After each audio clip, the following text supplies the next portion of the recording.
Capek-capek mode senyap, malah di-spill duluan, oleh Romenei selangkah lagi, Arab Saudi dan Australia siaga satu, yah, PSSI bersama Shin Tae-yong terus berusaha agar timnas Indonesia bisa tampil maksimal di round 3 nanti, dan sesuai jadwal kalau Indonesia akan bermain melawan Arab Saudi serta Australia di September nanti, jelas jika melihat dari sisi kekuatan di atas kertas Indonesia memang masih selevel di bawah mereka, namun bukan berarti peluang mendapat 1 poin tertutup seketika, sebab bagaimanapun PSSI bersama Coach Shin akan melakukan upaya apapun agar Indonesia bisa main bagus, yang mana salah satunya jelas soal penambahan pemain, selain Martin Paes yang dipastikan bisa membela Garuda, kini prioritas selanjutnya tentu saja sektor depan, dan bukan rahasia lagi kalau oleh Romeni dan Mauro Zylstra adalah 2 nama yang memang kabarnya akan segera nyusul ke timnas Indonesia. Mungkin PSSI sendiri sudah melakukan manuver dalam mode senyap,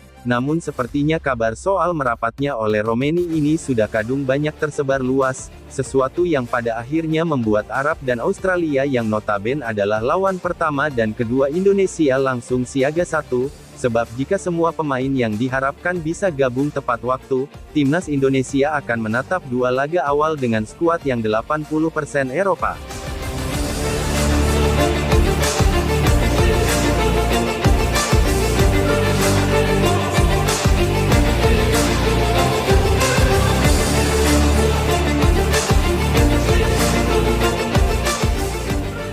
Nama oleh Romeni memang menjadi perbincangan publik sepak bola akhir-akhir ini, karena memang proses oleh Romeni ini adalah yang sangat dinantikan. Tentu saja sebagai pecinta timnas Indonesia kami sangat berharap kalau proses oleh segera menemui titik terang, karena bagaimanapun kualitasnya dinilai sangat bisa mengangkat level timnas Indonesia. Performa oleh Romani musim ini pelan-pelan mulai kembali ke bentuk terbaiknya, setelah musim lalu ia lebih banyak absen lantaran cedera. 2 gol dari 2 pertandingan awal era divisi seolah menjadi bukti kalau pemain yang satu ini memang berkualitas.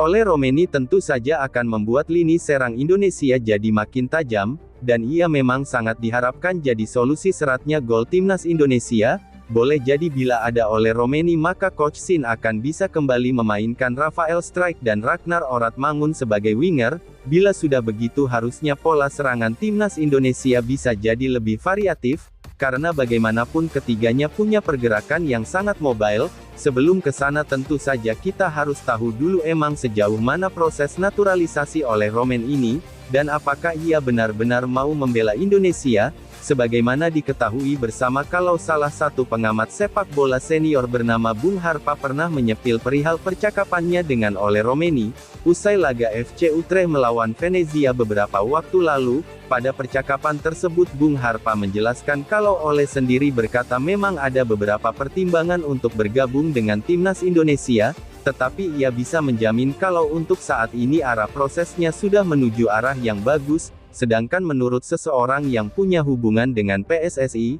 melalui akunnya yang bernama Sydney Danco menjelaskan kepada salah seorang netizen yang bertanya soal kepastian oleh Romeni, di mana saat ia mengunggah foto bersamanya, menurutnya oleh Romeni ini sudah mau untuk gabung dengan Indonesia akan tetapi perihal urusan lain, tunggu aja dulu info resmi dari federasi. Intinya oleh Romeni ini sudah tahu banyak soal Indonesia, dan ia pun juga udah follow-followan sama Pak Erick Thohir, jadi ia tinggal tunggu waktu aja kejutan hasil mode senyap dari PSSI.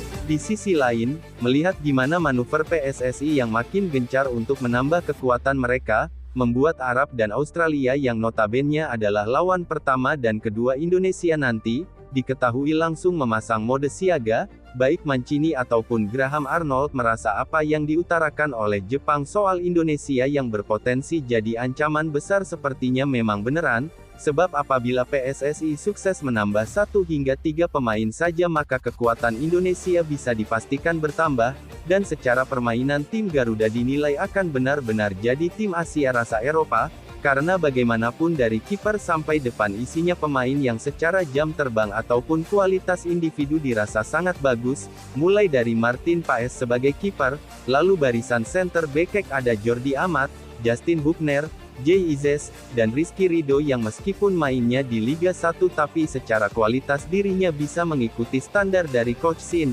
Sebenarnya masih ada Elkan Banggot, tapi ya sudahlah, semoga saja dia bisa balik ke timnas lagi, dan Kevin Dick yang masih dinantikan kehadirannya. Selanjutnya di barisan bek sayap ada pemain macam Sandy Walsh, Asnawi, Arhan, Sane Patinama, hingga Kelvin Verdong. Kemudian di barisan gelandang ada Nathan Chuan, Ivar Jenner, Tom Haye, Marcelino, dan mudah-mudahan Eliano Renders atau McLean bisa menjadi kepingan yang pas di lini tengah timnas Indonesia, dan di barisan depan semoga saja dengan masuknya oleh Romeni dan Mauro Zylstra bisa semakin membuat lini serang jadi tajam, karena di sana sudah ada nama-nama macam Rafael Struijk dan Ragnar Oratmangun, serta barisan para pemain Liga 1 seperti Egy, Witan, Yakob, dan Dimas Drajat yang secara kualitas bisa mengikuti standar yang ditetapkan Coach Shin.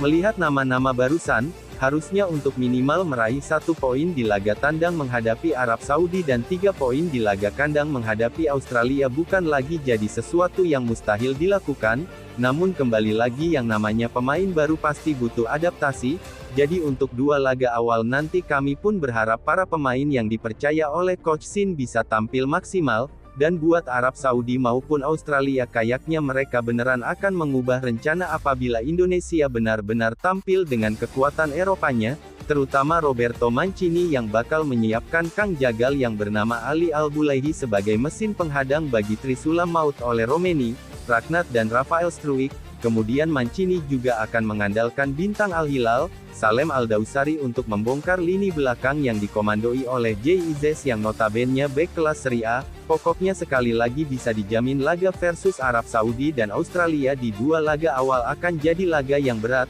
sekaligus penting bagi Indonesia untuk menjaga moral momentum dan lain sebagainya.